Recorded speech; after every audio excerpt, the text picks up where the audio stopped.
Hi guys, আপোনালোকে নিশ্চয় ভালে আছে। এছআৰ ব্লগলৈ পুনৰবাৰ স্বাগতম জনালোঁ। আৰু লগতে আগৰ ভিডিঅ'ত কোৱাৰ দৰে এবাৰো কৈছোঁ, ভিডিঅ'টো ভাল লাগিলে লাইক, শ্বেয়াৰ, কমেণ্ট আৰু ছাবস্ক্ৰাইব কৰিবলৈ নাপাহৰিব। এতিয়া বলকচোন ভিডিঅ'টো আৰম্ভ কৰোঁ। গাইজ, আপোনালোকৰ বাবে আজি এইবোৰ কি লৈ আহিছোঁ চাওক। আচলতে এইবোৰ মই লকডাউনৰ টাইমত গুঠিছোঁ। এইবোৰ হৈছে বটাৰ ঢাকনি, মানে তামোল বটাৰ ঢাকনি, সৰু বটাৰৰ কাৰণে।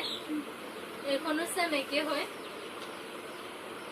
আৰু এইখন হৈছে এখন শৰাই ঢাকনি, নাইবা আপুনি ডাঙৰ বটাৰ কাৰণেও ব্যৱহাৰ কৰিব পাৰে।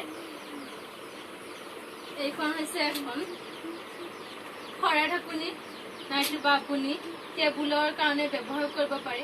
এইখন অৱশ্যে আপুনি ইচ্ছা কৰিলে আৰু ডাঙৰ কৰিব পাৰে। এইখন হৈছে শৰাই ঢাকনি।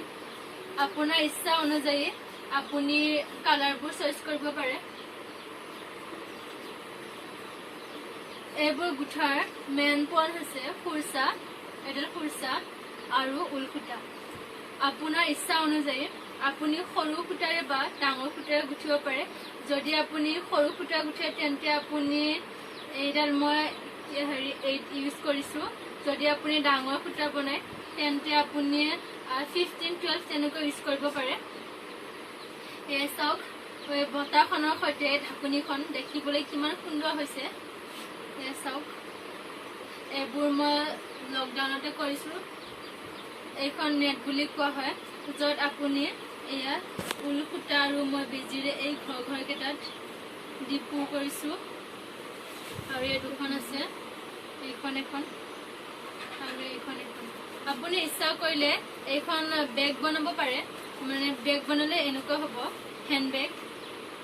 নাইবা আপুনি এইবোৰ ৱালত ডিজাইন কৰি সজাই থৈ দিব পাৰে। চাওক, দেখিবলৈ কিমান ধুনীয়া হয়।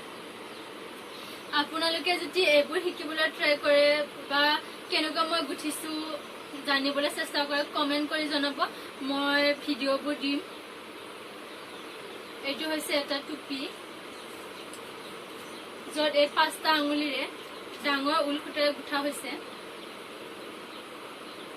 এইটোও বাৰু কেনেকুৱা গুঠিছোঁ মই দিবলৈ চেষ্টা কৰিম। চাওক, মই একবাৰ পিন্ধি দেখুৱাইছোঁ। এনেকুৱা হ'ব। আপোনাৰ ইচ্ছা অনুযায়ী কালাৰটো দিব পাৰে। এইটো হৈছে এটা চাইড বেগ। আচলতে ইয়াত চেনটো লগোৱা হোৱা নাই, চ' বেগটো ইমান হেৰি হোৱা নাই। আপুনি ইচ্ছা কৰিলে এই ফিটাডাল চুটি কৰি হেণ্ডবেগ কৰিব পাৰে। মই কেনেকুৱা গুঠিছোঁ এইবোৰ আপোনালোকে যদি জানিব বিচাৰে কমেণ্ট কৰি জনাব, মই ভিডিঅ'বোৰ দিবলৈ চেষ্টা কৰিম।